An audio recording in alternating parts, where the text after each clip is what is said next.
今天我们来看一部来自波兰的重口味惊悚影片，名为《寂静之夜》。话说在波兰有这样一家养老院，他们不仅提供养老服务，还为老人们提供色情服务。很多老人不惜花重金，挤破头了也要来这里燃尽余晖。男主就是其中之一，可不知为何到最后他竟然学习了整个养老院。究竟发生了什么，使得男主下如此重的手呢？先带着这个疑问，马上走入今天的剧情部分。好，话不多说，开始。故事发生在波兰，男主约翰是个80老头，可年迈的他却被儿子和儿媳妇送到了养老院。为什么要将其送往养老院呢？这就不得不提到前不久刚刚发生的悲剧了。原来约翰以前是个话剧演员，工作还算体面，年轻的时候攒下了很多钱，老了与妻子买了个大房子，本以为可以在这儿安享晚年。可在不久前，他的妻子没有挺过自己的80大寿，病逝了，只剩下约翰一个人孤苦伶仃的生活在这大房子里。也就此，儿子提议不如把这大房子卖了吧，然后在城里重新买一个大房子，与我们一起生活。正好儿媳现在要生了，约翰一听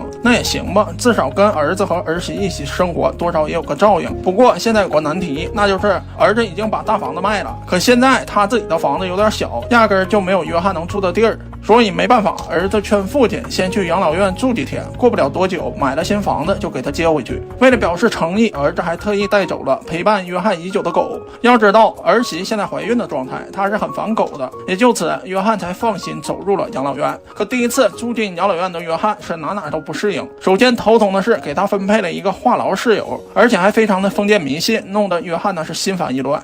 Przepraszam, pan jestem trochę zmęczony. No jasne, jasne. Nie przeszkadzam. 收拾好行李以后，经过一天的劳累，约翰躺在床上就睡了过去。第二天醒来，这张狭小的单人床睡得他是腰酸背痛，本想清静一下，可又听到了话痨室友在一旁嘟囔。不过这次他说的话并不让约翰感到反感。Co tam się śniło na nowym miejscu? Pierwszy sen należy zapamiętać, bo to się potem spełnia, podobno. 恰巧昨天晚上他刚好梦到了已故的妻子，如果愿望能成真的话，那他还真就希望这个梦想能实现，以至于他马上走到了养老院门口的许愿池，许上了让妻子复活的愿望。之后到了早餐时间，由于刚刚到来还处于社恐状态的他，特意找了一张没有太多人坐的桌子坐下了，结果迎来了无比尴尬的一幕。之所以这张桌子没人，那是因为面前的这个老太太是个精神病。没办法，约翰只好跑到了室友那张桌子，这张桌子的人也不咋正常，物以类聚，那是人以群分。话痨室友的这张桌子坐的都是碎嘴的，弄得约翰是根本无心吃饭。可刚要静下心来将食物放到嘴里时，旁边有个老头直接当场暴毙了。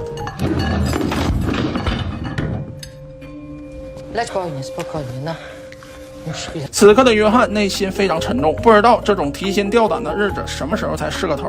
晚上睡也睡不好，白天吃也吃不饱，最重要的是还要忍受这帮老头的话聊。傍晚时分，烦躁的约翰是久久无法入睡，只能靠写作来平静内心。然而就在此时，他似乎听到了什么奇怪的声音，约翰下意识地朝着奇怪的声音走去，最终来到了养老院的地下室。紧接着诡异的事情就发生了，约翰竟然发现墙上被困着一个人，不应该说是人，应该说是一个可怕的物件，而且他还能说话。物件表示，既然你能看到我，那我先自我介绍一下，本人名为路西法，是掌管亡灵的神，但不小心被困在了这里。如果你能帮忙释放我的话，我可以实现你一个愿望。释放我的方法很简单，就是找到养老院的水井，然后跳下去，到达最深处有一个叫虚无的地方，并且找到一颗宝石，然后将其击碎，便可以放了我。当然放了我之后，你的愿望也可以随之实现了。听完这些话，约翰差点笑出声，自然是认为这肯定又是自己做的美梦，反正也是梦，那不妨试试，万一实现了呢？随后他顺着井口就跳了下去，结果令他万万没想到的是，到底是梦境还是现实，让他也彻底分不清了。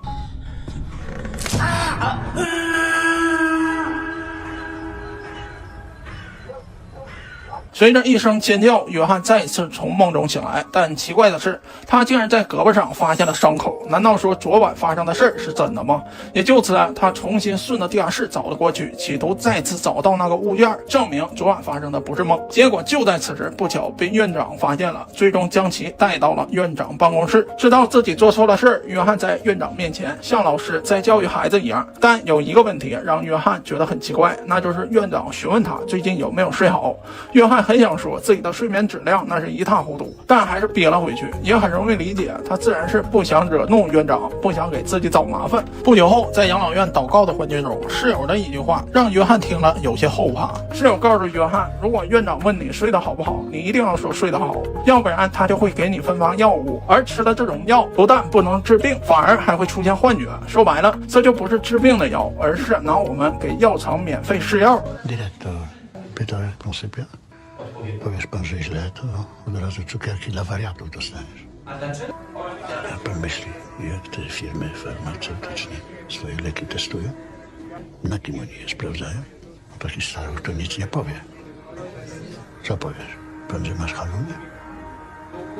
这不歪打正着了吗？还好约翰当时没有说自己睡不好，要不然还真就被当成白老鼠了。可逃过一劫的约翰心情仍旧不是很美丽，这是为什么呢？原因很简单，自然是因为之前做的怪梦。如果说因为服用药物导致他出现幻觉的话，约翰反而还能放心一点。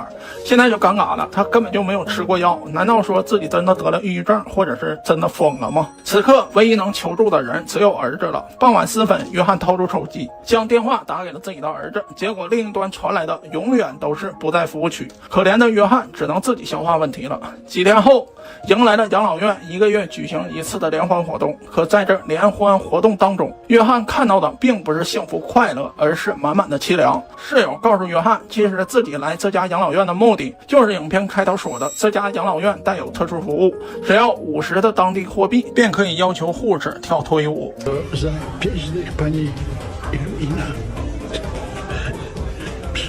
Pokażę cycki. Jak to? I co to ma być ten racunek? No to lepszy rzecz jak idź. 实话一出，父亲约翰是彻底明白了，儿子给他送进来是享乐来了，想让他快点忘记已经死亡的母亲。虽然出发点是好的，但是这思想实在是太前卫了。此刻的约翰是一脸悲伤，怪不得自己在养老院显得格格不入，本身与他们就不是一个世界上的人。说白了，来这里的老人无疑不是想进来搞破鞋的。用室友的话讲，我们都是入土大半截的人了，此刻不享乐，什么时候才享受呢？可这种行为在约翰的眼里就是肤浅。虽然他们年纪上称得上是老人，但心智这一块永远是不成熟的。甚至约翰认为，这一类人一辈子也不能懂得什么是性，什么是爱。所谓老伴儿，老来相伴。约翰为什么如此想念自己的妻子呢？是因为多年的陪伴，多年的互相照顾，这些珍贵的回忆岂能用性来衡量？此刻的约翰仿佛又看到了妻子的身影，不由得再次流下了伤心的泪水。可此刻的伤心，除了是对妻子的思念以外，还有悔恨儿子对自己的误解，给他送到了一家格格不入的养老院。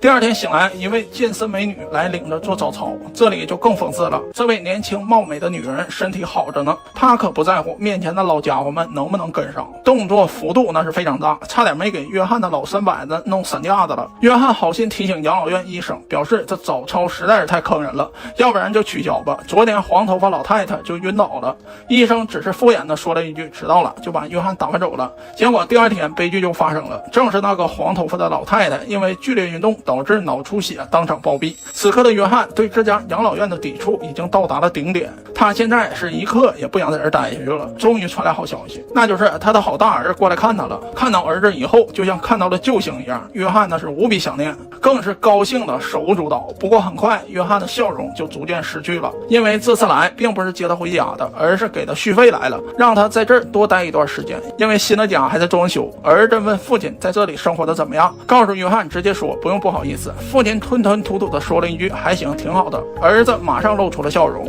随后他给老约翰拿了一个纸箱，儿子说里面都是一些老的物件，正好你待着没事，不妨拿出来看看，回忆回忆。说白了，这里头全都是父亲的东西。回到宿舍以后，室友的一句话让约翰彻底破防了。约翰向室友吹嘘，看见没，我儿子来了，我马上就能出去了。可室友马上回怼道，都把你的个人物品送来了，还接你啥呀？你别瞎合计了，每个老人都说自己待不久就能出去，可一直住到死都没人来接他。Naprawdę, jak tylko syn skończy remont, to ja przeprowadzam się. Będziemy razem mieszkali. Każdy tu jest tylko na chwilę.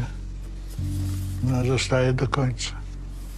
直到约翰看到拴爱狗的那条绳子，才明白儿子对自己说了谎，狗可能已经被送人了。此时的约翰正无比伤心，虽然他与这些老人相处的并不愉快，但至少有一点他们都是相同的，那就是这些老人都是被抛弃的孤寡老人，都是一些只能在这儿住到死的老人。随着老人们一个一个的离世，护士们机械的清理他们的物品，约翰突然看到了未来可怕的场景，不知道哪一天自己就会成为下一个被清理的人。如今的他好像是这世界上最孤独的老人了，最无助的老人了。既然都这样了，他还有什么不敢尝试的呢？还有什么不敢去做的呢？没错，此刻的他突然回想起那天晚上的梦，突然回想起挂在墙上的那个物件。如果真能实现愿望，如果真能找回自己的老伴，他愿意付出任何代价。随后他再次来到养老院的地下室，结果这次他偶然间发现了一个大石门，门口竟然被一头怪异的狮子守护着。本来约翰想趁他熟睡偷偷溜进去，结果不巧惊动了狮子。约翰见此那是撒腿就跑，结果在2楼与院长撞个满怀。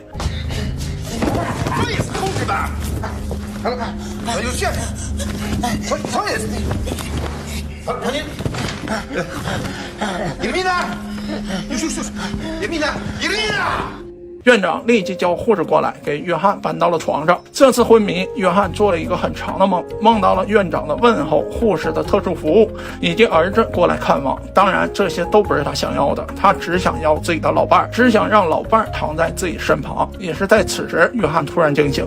醒了之后，约翰试着再次给儿子打了一通电话，这是他最后的希望，希望能与儿子正经的通上一次话，也希望儿子能把自己接回家。结果对面传来的又是暂时无法接通。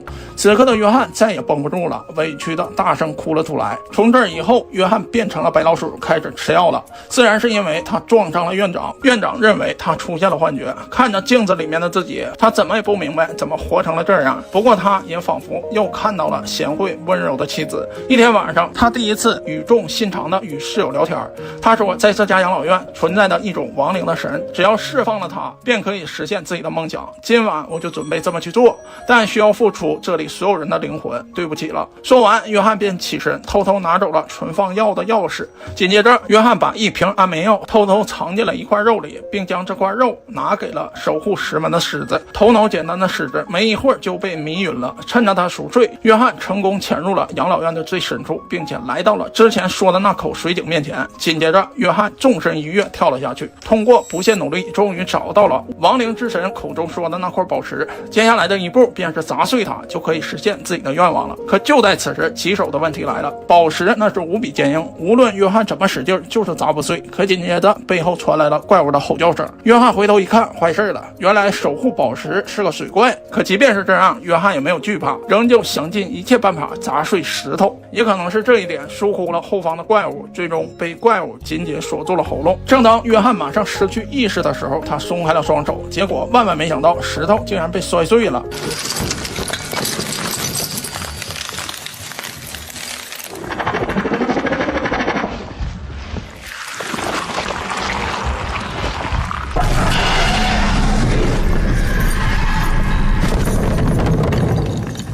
紧接着自己便晕了过去。当他再次醒来的时候，养老院已经横尸遍野。